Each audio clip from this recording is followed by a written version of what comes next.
Bonjour à toutes et à tous, je vous souhaite la bienvenue dans ce MOOC consacré à la publication d'un article scientifique. Je vous propose d'étudier le cheminement d'un de mes premiers articles en reprenant les étapes clés du processus de soumission d'un article jusqu'à son acceptation pour publication.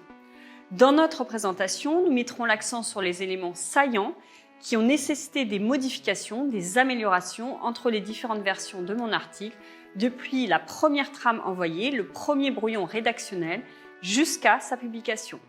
Pour ce faire, je me propose de vous exposer la manière dont j'ai procédé en expliquant comment j'ai tenté de dépasser progressivement les difficultés rencontrées aux différents stades du processus. Vous l'aurez compris, cette communication se présentera plutôt sous forme de témoignage. Toutefois, j'y tirerai au fur et à mesure de la présentation des informations générales, par exemple sur les supports de publication ou encore sur la temporalité. En préambule, je vous propose de revenir sur les enjeux de la publication. Pourquoi publie-t-on ?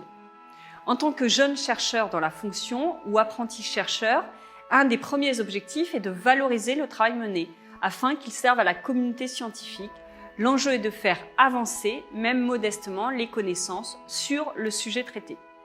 L'impact pour la communauté scientifique est important car il permet d'occuper l'espace dans le champ, donc d'exister scientifiquement. Indirectement, selon la revue, la publication peut parfois être au service des populations de l'enquête et des personnes qui travaillent avec les populations. Cela peut être des élèves, des enseignants, des parents, autres, en fonction de l'objet de la recherche menée. À titre plus personnel et professionnel, c'est une opportunité de vous familiariser à l'écriture d'un style démonstratif, scientifique. L'évaluation étant au cœur du métier de chercheur, notamment l'évaluation par les pairs PAIRS, la publication est importante car elle permet de situer son niveau scientifique pour identifier sa marge de progression et atteindre l'objectif que l'on s'est fixé. Sur le plan institutionnel, pour l'université dans laquelle l'on est inscrit, qui se situe dans un classement mondial comme Shanghai, et pour son laboratoire de rattachement, la publication est importante puisque le laboratoire est notamment évalué par rapport au nombre et à la qualité des publications de ses membres. Actuellement, la concurrence est importante entre les établissements au niveau mondial. Des outils, en général payants sur abonnement, permettent d'établir un classement de revues dans un domaine à partir de mesures statistiques et de comparer deux structures de recherche à partir de leur production scientifique. Ils permettent aussi de mesurer l'impact d'un chercheur à partir de ses citations par d'autres. L'un de ces outils est le Web of Science. Ces bases mesurent essentiellement les sciences dites dures. Ainsi, le Web of Science répertorie 12 000 revues, dont seulement 4 000 en sciences humaines et sociales. La plupart des revues analysées sont anglo-saxonnes. Cette mesure statistique de la production scientifique d'un établissement, du taux de citation d'un chercheur, s'appelle la bibliométrie. Ces statistiques permettent la mise en place des classements mondiaux, Shanghai, Times Higher Education, le classement de Leiden, etc. Les établissements y sont très attentifs. Depuis quelques années, ces mesures statistiques sont confrontées à de nombreuses critiques, fausses citations, cooptation entre chercheurs, etc. Dans ce contexte, les métriques dites alternatives, ou altmetrics, se sont développées. Celles-ci sont liées au mouvement de la science ouverte et revendiquent une forme d'évaluation ouverte de la production scientifique. Toute production peut être mesurée, plus seulement l'article ou la revue. Les altmetrics utilisent le web social en mesurant par exemple les partages, les likes, les vues, les téléchargements, etc. Complémentaires aux métriques traditionnelles et en plein essor, elles n'ont cependant pas encore la légitimité politique et stratégique de la bibliométrie traditionnelle. L'objectif en publiant est également d'être progressivement identifié comme personne de référence dans un champ de recherche selon une spécialité. Dans une visée de carrière universitaire, l'objectif est également de répondre aux exigences des instances, telles que la section ou les sections disciplinaires du Conseil national des universités, par exemple la 70e section pour les sciences d'éducation et de la formation, la 19e pour la sociologie-démographie, la 4e pour les sciences politiques, etc. Aujourd'hui, pour être qualifié aux fonctions de maître de conférence des universités, il faut avoir publié un article dans une revue référencée par le Haut Conseil de l'évaluation de la recherche et de l'enseignement supérieur, qui est une autorité administrative indépendante française chargée de l'évaluation de l'enseignement supérieur et de la recherche publique. Ce Haut Conseil répertorie les revues. Les revues répertoriées sont classées par ordre alphabétique et on retrouve des revues anglo-saxonnes, francophones et d'autres langues. En fonction des disciplines, il y a souvent un classement A, B, C des revues qui les positionnent. Ce classement permet de lutter contre les revues scientifiques dites prédatrices, non légitimes dans la communauté scientifique, qui s'inscrivent dans un modèle autopayeur de la publication en libre accès, open access ou encore accès ouvert à la littérature scientifique, qui est un mode de diffusion des articles de recherche sous forme numérique, gratuite et dans le respect du droit d'auteur selon l'Open Access France. Leur but est mercantile, ce qui pose le problème ici de la promotion et de la pérennisation de la diffusion des résultats de votre recherche. Au niveau de la typologie des revues, en sciences de l'éducation et de la formation, on retrouve deux catégories dans le classement établi par le HCERES. La première, la plus importante, nous dit le HCERES, regroupe les revues considérées comme référentes pour le champ de recherche en sciences de l'éducation et de la formation. La seconde catégorie regroupe les revues considérées comme étant à l'interface entre le champ de la recherche et le champ des pratiques professionnelles. Par exemple, Agora est dans la première catégorie. Administration et éducation est une interface, comme on vient de le voir sur la liste. Pour choisir et cibler la revue dans laquelle je souhaite publier, j'utilise la liste HCERES et j'essaie d'identifier une revue qui corresponde le plus à mon thème, à l'épistémologie, à la méthodologie portée par la revue. Ce qui suppose donc de consulter avec attention des sites de revues et de s'attarder sur les lignes éditoriales, de regarder les numéros anciennement parus, le format des articles publiés, etc.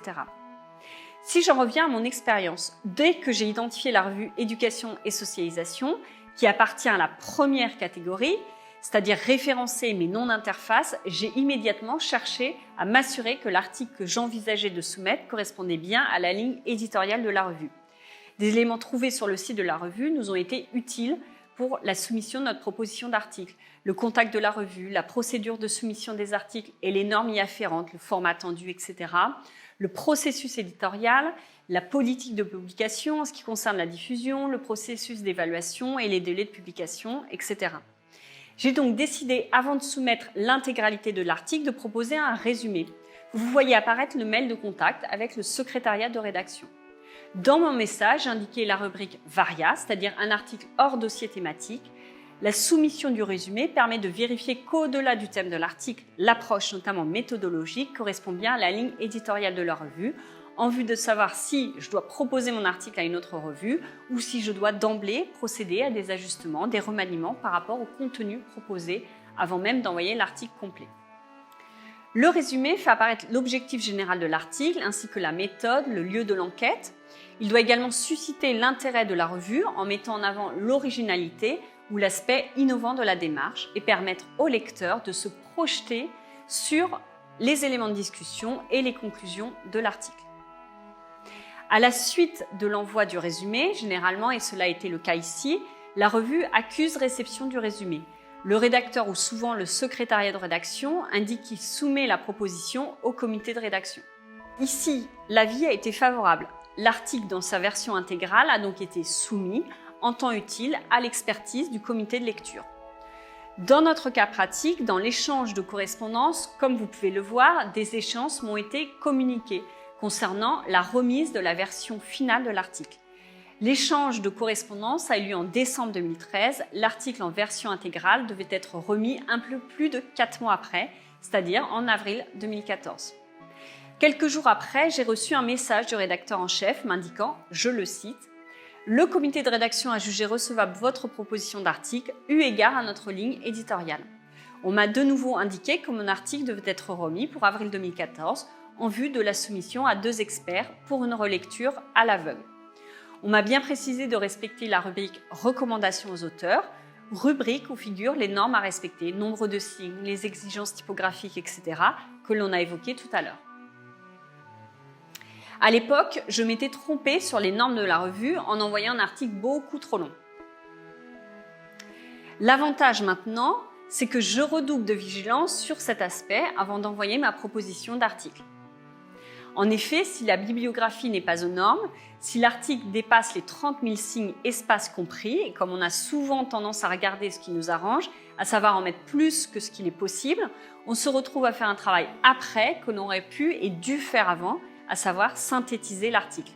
Attention, entre espace compris et sans espace, 30 000 signes espace compris, ce n'est pas du tout la même chose que 30 000 signes espace non compris. L'exercice est plus complexe qu'une simple synthèse.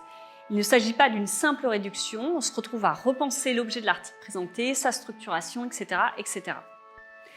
En effet, pour cet article, j'ai dû opérer des choix, supprimer des parties.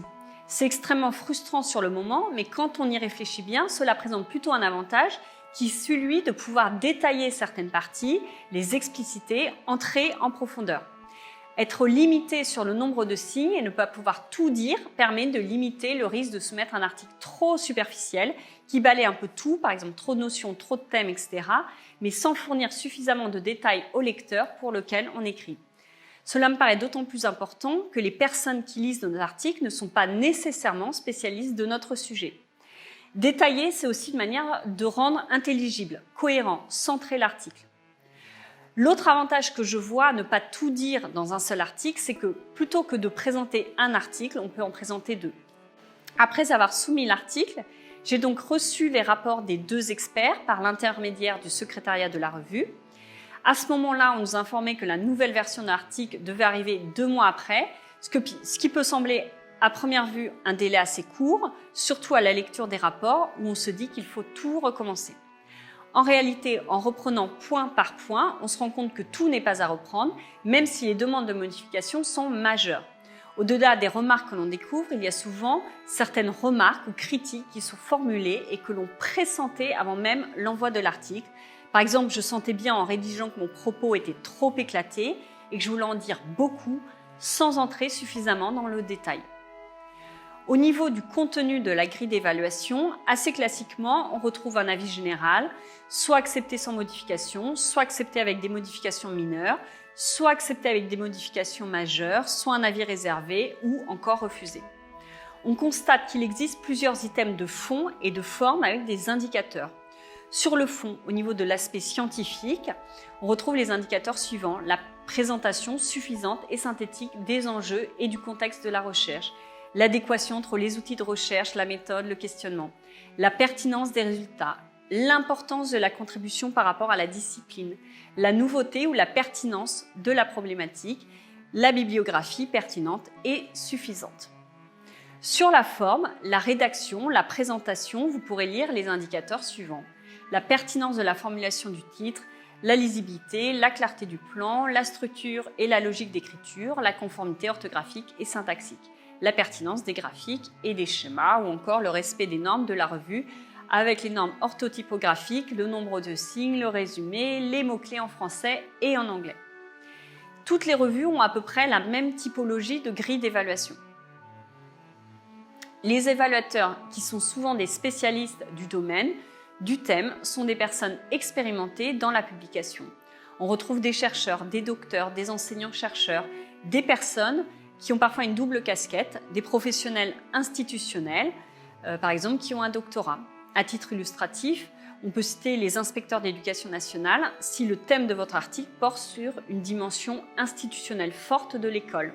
Ces reviewers ou évaluateurs sont systématiquement anonymes, au nombre de 2 ou 3, souvent quand les avis sont très divergents entre les 2 premiers évaluateurs.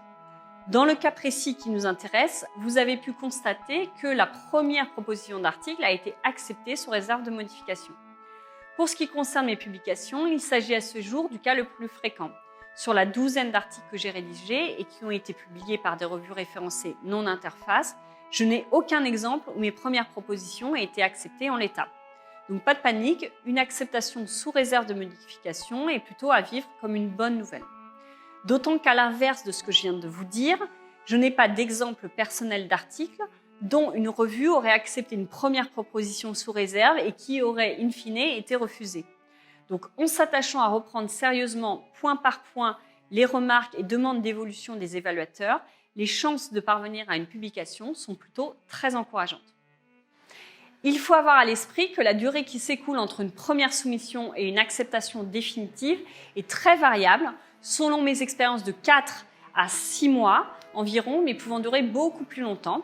J'ai en mémoire un article qui m'a occupé pendant 2 ans, temps global, c'est-à-dire temps de navette inclus. En effet, on soumet une première fois. Si la proposition d'article intéresse la revue, le rédacteur en chef ou les membres du comité de la rédaction envoient l'article à 2, voire 3 évaluateurs en leur demandant s'ils acceptent d'expertiser l'article.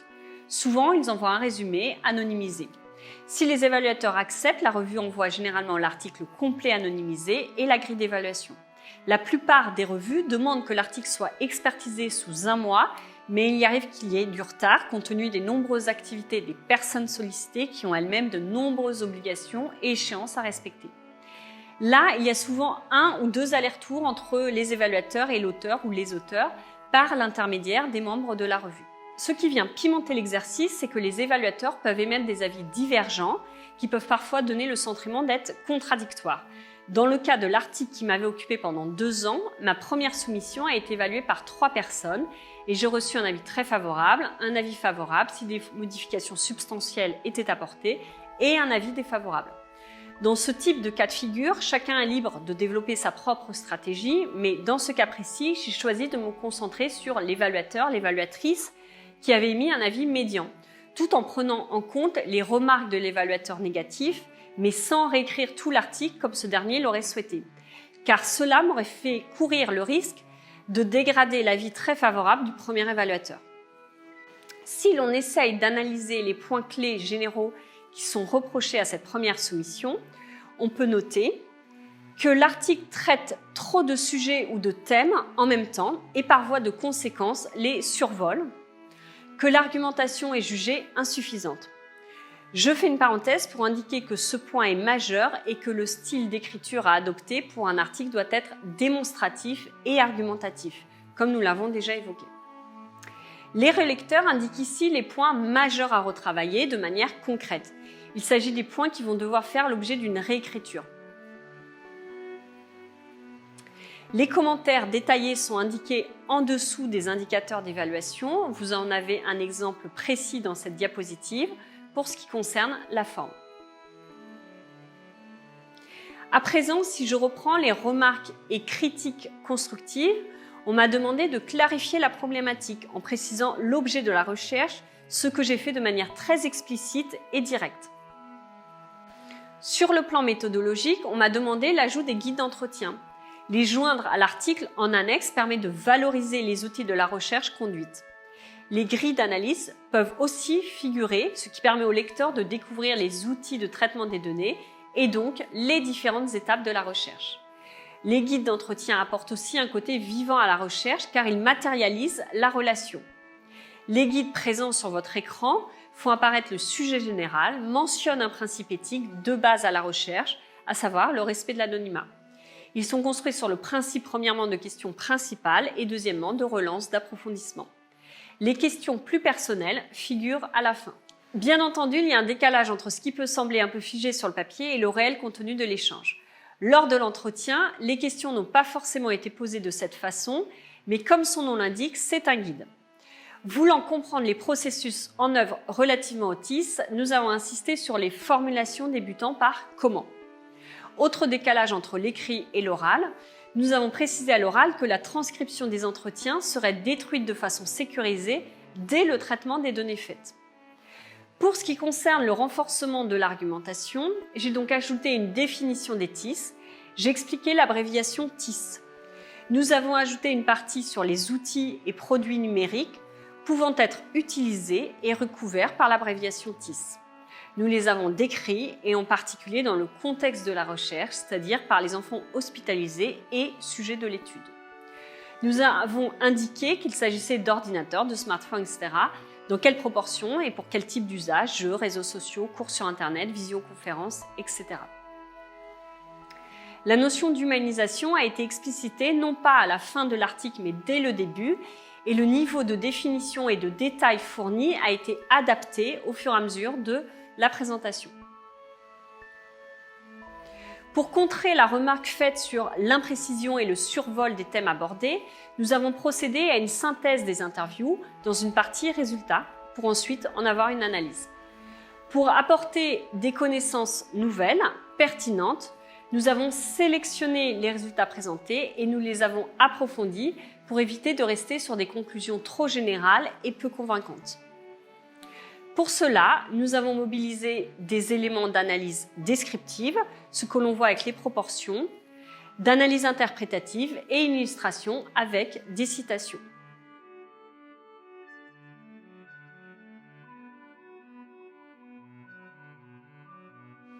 Pour dépasser la critique qui était la suivante, je cite, « L'auteur a tendance à analyser et faire une synthèse sans détailler avant les résultats de ses nombreuses interviews. » Fin de citation.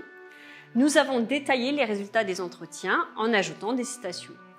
Pour prendre de la distance par rapport au discours des personnes, nous avons systématiquement ajouté notre interprétation des discours des élèves rencontrés pour que le lecteur comprenne bien le sens de notre démonstration des résultats. Nous avons également contextualisé les citations. Pour conforter, clarifier le propos, nous avons procédé aux évolutions suivantes. Nous avons créé une partie à part entière résultats. Nous avons retiré, supprimé certaines parties pour recentrer l'article sur quelques points majeurs et éviter l'éparpillement. Nous avons à cet effet supprimé une partie relative aux objectifs institutionnels de l'intégration des TIS dans la démarche du soin-étude. Nous avons articulé les parties entre elles. Vous voyez sur cette diapositive l'avant-modification, l'après. Une légende en couleur dans cette diapositive indique les différents éléments complémentaires qui ont été apportés. En bleu, les éléments de contexte relatifs à la citation, ainsi que les données descriptives avec une proportion. En vert, la citation et en violet, son interprétation. Nous avons clarifié des passages, par exemple dans le résumé. Dans la première version, on ne comprenait pas bien si auprès des élèves il a été réalisé des entretiens ou des démonstrations de l'usage ou les deux. Ensuite, on ne savait pas ce que l'on entendait par une démonstration de l'usage des TIS par des élèves. Après, cela donne, afin de croiser les regards, 60 entretiens semi-directifs ont été menés auprès des professionnels, enseignants, référentistes et directeurs d'institutions, ainsi qu'auprès d'élèves. Nous avons procédé à des observations et avons demandé aux élèves de faire usage de leur ordinateur devant nous. Pour restructurer l'article, nous avons revu notre plan. Nous avons créé une partie résultat indépendante de la partie synthèse et analyse-discussion. Nous avons retiré une partie de la première version portant sur le décalage entre les objectifs affichés, institutionnels, et la mise en pratique des TIS afin de pouvoir expliciter davantage les résultats restants. Nous avons donc introduit une partie sur les changements introduits par les TIS pour centrer davantage notre propos et pour favoriser la cohérence d'ensemble, comme cela nous était demandé. Nous avons également réduit la taille globale de l'article en passant d'environ 9000 mots à 5000. Pour articuler les différentes parties, nous avons ajouté des phrases de transition entre les parties et les sous-parties de l'article. J'ai commencé par vous présenter le résumé initial. Vous trouverez ici le résumé final de l'article.